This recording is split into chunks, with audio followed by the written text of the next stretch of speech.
right? Speaking of classics, we do round out the bro lineup with the Alistair. There's that Jace. There you go. Well, this is definitely a matchup where you can dominate and you can crush the Gnar early on. There's no CC to lock him down, but if Hoya is overextended, if he's getting traded against so much, sometimes you can just get kills as Jace even solo, or you force Hoya to lose minions, right? And he ends up falling behind in CS very quickly early on in the game, so it can be very frustrating to deal with. I really feel like this is going to be a lot of pressure on Afrika to get out early, but they have a comp that can do it. If we go to late game on even footing, or if Olaf is somehow able to get ahead, this could be Fredit start to the series. Well, we'll have to wait and see. Match72. We're getting deep in here in the LCK. Only the second game he's played of Jace. He's such a great Jace player. This is really greedy. Yeah, trying to get in there, and Lahenza and Bang are just like, what? Yeah, I don't know about that one. That was a pretty weird choice.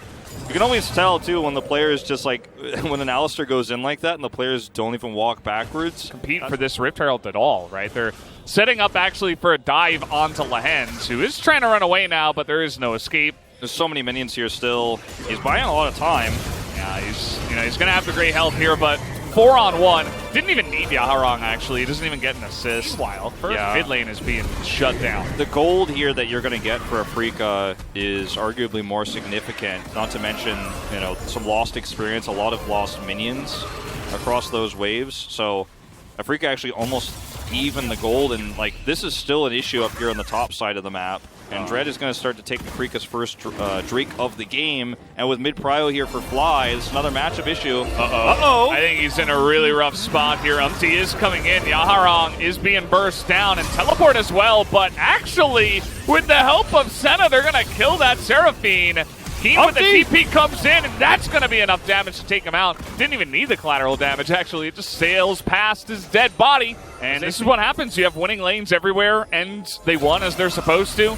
You just lose everything, right? You're losing the top lane, you lose your mid lane turret at 13.5 minutes, basically. Still alive for now, but this is what happens with the Olaf, too, with all losing lanes. He's just going to dodge the collateral damage, and actually over the wall, here comes Henna, so at least they're able to trade that kill back. Not over yet, though. Okay, poking ahead. But no teleport for Keen. I was actually really worried, but he did use it in that earlier set. We've seen, we have a lot of pings coming in and actually a teleport being used by Yaharong, but they're not actually going for this. They're just sending him down to the bottom lane, I suppose, to farm for now, because that Mountain Drake is going to be denied away from Bro. Here for Fredit is really nice. They're just going to walk away like this because of the control ward, though. They're just going to try to burst it down. Yeah. And I think they might have the damage, but in comes the Graves, and he is going to steal it away. A massive smite comes in from Dread, but the follow-up damage here is quite large. Bang going to be taken out right from the get-go. Lahen's not in a great spot. That's a big scat of the week, though. Keep in mind that Fly and Dread are really fed right now, so Fred and Breon have to turn tail and accept the fact that they lost the Drake and the one for one. Yeah, I mean, that could have been a much worse position.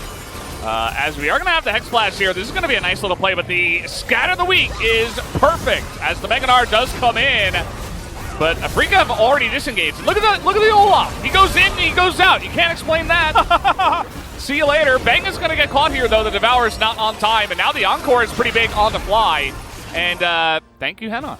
I mean, a lot of this is because Keen was considering teleporting in, but he decided he wanted to take a turret for a kill instead, which ends up being more valuable on the map. No retreat from this now. TP comes in. He's not going to get the inhibitor, so Afrika are banking on trying to go for this fight as Lahenz takes so much damage, but he does the tanking. The Mega Gnar does nothing in the front line, but the Encore is huge, and now the Gnar does something. A massive Gnar into the wall, and a double kill for the Seraphine, as they totally clap the Afrika side. Bang, not even there to help out with the damage. And that's a huge problem. Lahenz here just going to delay the inevitable. They don't get the inhibitor, as you say, and they lose Baron. This is best case scenario for Fredit Breon. And this was after a very awesome start to the fight with Fly's Scout of the Week. The range damage is real, but it's not a perfect setup. It's not the full fight that you want. And this time, Fredit Breon proved that they do know how to take these fights defensively with the Seraphine composition. Seraphine, right? So they get so much poke damage down in the burst, but it's just barely not enough. Especially in this late game fight. If you get engaged like that, you could be down 10,000 gold and still win the fight. Yeah, and it's like that doesn't happen if they don't survive the initial fight, and they don't survive the initial fight if Bang is there. But instead, they hard committed 4v5 into a team composition, into a position where they can get engaged upon, and then it was lights out. And now Fred and Breon are immediately back in this game. You're not feeling as good when you're only hitting shields. Yeah, it's way harder. Yeah, and here we go. They're going to get on top of that top Ken. She is pretty tanky, but not tanky enough, and they find Bang. He is just dead. And you can see that Fly and Dread and Keen are so desperately trying to do lasting damage, but they can't. So many shields, so much healing here, you just can't get through it anymore. If you don't kill them at first, doesn't matter how low their health bars are. If they didn't have a Seraphine here, you'd feel like, oh, we win this 100%. But Fred and Breon are like, we're going to heal up a little bit as we push this, and if anyone overextends, we're going to win this game right now. Forget anything else, forget inhibitors. We have a Nexus on our plates here. Nice Scatter the Weaks come out, but again, massive shields, massive heals. They're going to take down the two Nexus turrets pretty easily. Delight is creating space, and he tanks up a lot of that damage. Fly is desperately trying to keep this game alive, as is Keen and Dread, but they just get burst down themselves. There's enough damage there, and game number one will go the way of Fred and Breon in 29 minutes. Post-game stats, you know, when you look at the Gnar in this game, 7.1 thousand damage, didn't do a whole lot in lane. Very significantly behind. Actually gave the Jace a lot of early lead because of how that matchup goes. But you know what? He didn't tilt, and he came back and hit those stuns and those engages in every single team fight that he needed. Like, to me, I mean, I'll spoil it for you guys. I voted for him. If you're in the exact right place where you need to be, when you're behind in a game like this, where you're getting chipped down, when Seraphine hits those ults, and you actually win that Baron fight for your team so hard, like, that was the turning point in this game. Almost nothing else mattered until that moment where they hit that combo. So this is a really solid point that Fred and Breon are in right now with draft. My biggest question is, where's Fly going? Is he going to try to play the Azir here? Or the Nocturne? Oh, no, this isn't it. The Nocturne! I don't know about this one, Fly. He's going to have his fun, regardless of if you want to or not. Kennen is also picked. I have to say, I don't trust his ability to pilot this when they're 0-1 in an extremely important series for playoffs. This is Afrika taking a very big risk. I respect the courage. I'll give him that. Fred and Breon, very balanced. Not really anything too big of a note on their side, so we'll see if it works out for them once again. It's no Seraphine Gnar. Fly, who currently has Prio. This is risky. About. Yeah, that's what I'm talking about. Like, this is where Afrika should be very happy to take these fights. Afrika are coming in a little bit slow, though. This is going to get low, and actually, Smite even gets missed there, but Umpty will be taking it at the end of the day, his role in this one. And then when everybody's diving on the back line, it's like, if Bang just has no focus on him, then he can do a lot of damage. Here we go! Finally, Fly is going to find his option onto the Syndra, and over the wall comes the Hecarim. That's what you do! Full speed ahead, but here's the follow-up, actually. Henna trying to get on in there. He's going to flash away after getting the kill. Now they're on top of Bang as well as Fly, who are too low! And they should be taken out eventually. That ground pound is massive from Lehens, trying to save their life, but I think at least Bang should be going down here. Even if it is to Delight, they're going to hand over the kill to Umpty at the end of the day. And that is big because that Ocean Drake is also up. Yeah, this is the problem, right? You're going to give this up, which is better for Fred and Breon. The Mountain Drake, as you mentioned, is great for them. The Ocean Drake is going to be even more important for them than it is for Afrika, arguably. We're going to find out what the Soul is going to be, and if it's Infernal, this is actually a huge loss for Afrika. If it's Cloud, it's significant, but it's not as significant. Lehens now tries to push forward, regain some vision. They're going to catch the Udyr as the flash will come in goes the Nocturne. And the two of them are just kind of caught out here. Udyr desperately trying to get to safety, but now the Hecarim follow-up is way too much. As Yaharong does get baited into that one a bit, but Bro want to turn this one around. Delight is getting on in there. This is a 4v5, remember. Slicing Maelstrom still available. Fly takes a bunch of damage. The cast will be flashed, but Henna goes back in for it. And now, as you mentioned, all the ultimates are down. How are you going to get on top of Henna is the real question. You can't. I mean, this fight is almost impossible for Afrika to really finish off. They do have that stun onto Henna, but he will survive. Keen is the big guy who has to do the damage now. Bang still safe, though. The Slicing Maelstrom comes out, but it doesn't do much at all. And it's just used for disengage. The stun will go down, but he just gets orbed there by Yaharong. Fred and Breon is such a good fight, team fighting composition for them. The longer the fight goes on, they have the advantage. Oh, Hoya. Hoya baiting them all the way through. and that's going to be Bang going down as well. Lehen should survive, but that is in a very extended fight. Oh my! Rose fight to take. Close the gap, but we're just going to go straight to the Drake. Yeah, we're getting in here.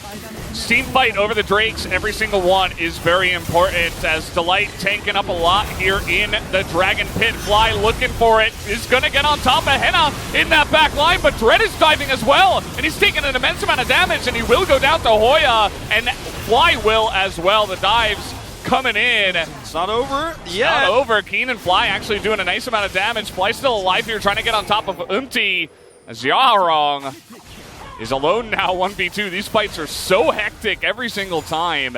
And this time, Afrika will get the upper hand. This time, Fly had, I mean, it wasn't just the ult this time for Fly. He got on top of Henna, who already used his mobility, and then was able to get his passive off. Like, his passive is proccing in the team fight. It's doing AoE damage to squishy targets. Henna's bodyguard. Yep.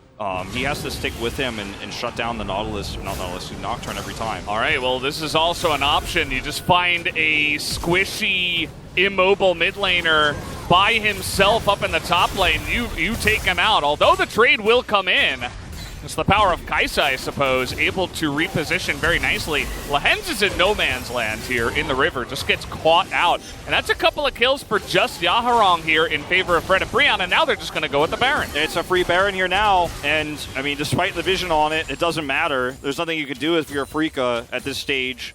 You could try to trade back a turret, and that's all you can hope for here. And even Delight is going to try to make that even more frustrating to deal with. I mean, these are trades you can't be taking if you're Afrika in these fights. And this is a nice little break point for Fred and Breon. They have Zhonya's available for Yaharong and the stopwatch for Henna. Henna trying to get out of this one. That's going to be the stopwatch, but the engage is just insane from the side of Afrika. They find 3 in the front, but at the same time, Henna will survive on the back of the exhaust, and nobody dies just yet. Yaharong is going to flash the wall, and all 5 members of Fred and Breon somehow, some way will survive that insane engage. But how do you fight this now as Afrika? You know, you didn't get those kills, and now you don't have any way to take that crazy fight. Your wombo is done. Like, you're hard pressed to get more value out of a Hecarim ultimate than Dread just did there. But it's on cooldown now. They have so much sustain, this comp does, and they have so much damage. Keen trying to look for the flank. They have TPs coming through now. Lehen's looking for the flank, but look at the front line. Fly just dies. And as you mentioned, there's no wombo. The Hecarim goes in, and he's like, okay, well, I dashed in. What do I do now? You do nothing. You run. You die. That is what happens. And that is going to be the triple kill now for the Kaisa. Afrika should have just let this one go because Fred and Breon in a much stronger spot after they blew all their ultimates. Afrika really, I mean, they're running out of options here. You can feel the desperation. Yeah. From ahead, I mean, this would have looked really fantastic. But this is what happens when you're blind.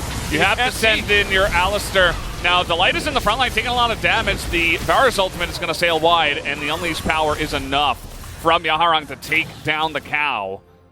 As Umti, he's just following the Kennen. You know, the Kennen can't really 1v1 the Udyr right now, and if you just zone him away, then you can't Slicing Maelstrom. It's great. And yeah, if he has to use a Slicing Maelstrom to escape that or to try to trade there, then he doesn't have it for the fight. Yeah, that's essentially what you're saying. Yeah, and like it's a waste, and then you can't team fight anymore. Yeah. Speaking of can't team fight, without Alistair here, you just simply can't. You don't have any frontline, you don't have any staying power. They'll just turn and kill. Yeah, this is a rough game for a Cinder to play, right? This is not just straight up and easy.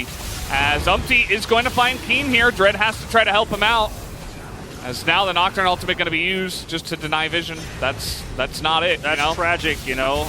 I mean, how can you win this fight ever now? Like, how has it ever happened? Umti's still going, right? There's no reason to stop here. They're just going to engage right into the back line. The cleanse is huge, but Bang now, really nice exhaust onto Henna, as he is going to be piled up on here a little bit in the brush, but it's not enough. They don't have any follow-up. The ultimates are Yaharong wins the exchange against Fly on the other side, too. Yeah. No ultimate for the Nocturne, so he's just lost. And this comp for the side of Afrika, it was naturally coin flippy. Either you get ahead early on or you just lose the game. And now we're in that latter half where you just lose the game. Fred and Breon, really great stuff. Great consistent play in the series, and they're going to take it. Yeah. You know, I thought we were going to see an extended series between these two. I mean, I really thought there were a lot of issues with the composition that Afrika had in the first game later on. But this game, I mean, they took a massive risk in draft. I don't think anyone will watch that draft again and tell you, well, but the chasing actually put the Nocturne into such a bad place all of the time. Like, you chased, but now you're in Fredit Brion's side of the map. Look at the damage for Yaharong in this game. One of the toughest Syndra games you're ever going to play, constantly getting ulted, constantly under pressure, getting poked away. Hecarim is so aggressive, constantly following you, and yet you're still top damage in the game, handled every fight brilliantly. Very good look for this team with this guy in the mid lane.